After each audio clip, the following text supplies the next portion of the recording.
I was 19 when this happened, and I still don't like talking about it. At the time, I lived alone in a small rented house on the edge of town. It wasn't completely isolated, but it was far enough from the main road that nights were always quiet. Too quiet. No traffic, no people walking by. Just wind, insects, and the occasional dog barking somewhere far away. My bedroom was at the back of the house, facing a narrow strip of empty land and a few trees. There was no reason for anyone to ever be near my window. That's why the first night it happened, I convinced myself I was imagining it. I was lying in bed around 2:40 in the morning, scrolling through my phone in the dark, when I heard someone say my name. Not loudly, not shouting, just a soft voice right outside my window. "Hey Amir." I froze. At first I thought maybe it was a neighbor or someone passing by who somehow knew me. I stayed completely still, listening. After a few seconds of silence, I laughed quietly to myself, put my phone down, and tried to sleep. Then it happened again. This time, slower. "Amir, are you awake?" My heart started pounding. My curtains were closed, and the lights were off. There was no way anyone should have known I was awake. I didn't respond, I didn't move. Eventually the voice stopped. The next morning I checked outside my window. There was nothing there, no footprints, no marks, just dirt and grass. For 2 nights after that, everything was normal. I almost forgot about it. Then on the 4th night, at exactly 2:40 a.m., the voice came back. "Amir, I know you're awake." This time I sat up in bed. I didn't answer, but I slowly reached for my phone. As soon as my screen lit up, the voice spoke again. "See, I told you." That's when I realized something that made my stomach drop. My curtains were still closed, there was no gap, no light escaping. Yet somehow, whoever was outside knew exactly what I was doing. I turned my phone off and hid it under the blanket, barely breathing.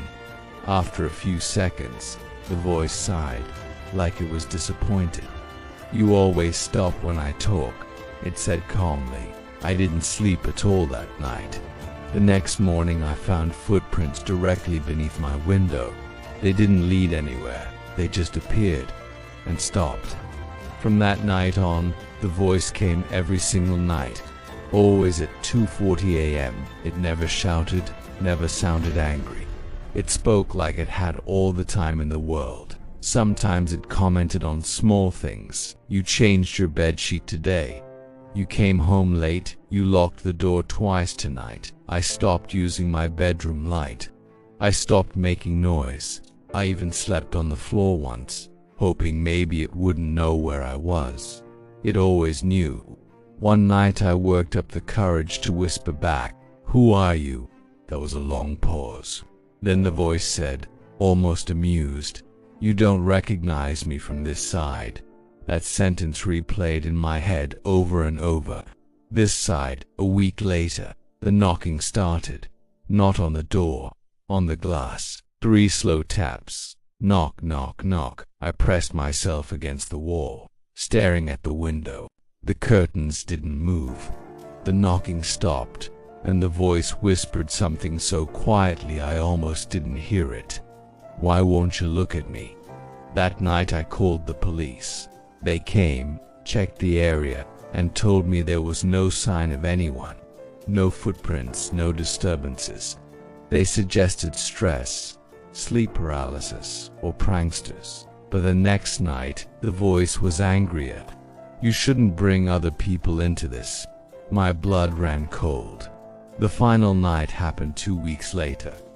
I decided I couldn't live like this anymore. I packed my bags and planned to leave the next morning. That night, I stayed awake on purpose, sitting on my bed with my phone recording audio. At 2:40 a.m. exactly, the voice spoke. "You're leaving." I didn't move. "You think that fixes it?" It continued. "It doesn't." Then slowly, the curtains began to move, not pulled, not pushed, They moved like someone was breathing against them. The voice spoke one last time, right against the glass. "You locked me outside again." The recording ended there. I left that house the next morning and never went back. Months later, I listened to the audio again. There was something I hadn't noticed before. When the voice spoke, it sounded exactly like mine, just quieter and closer.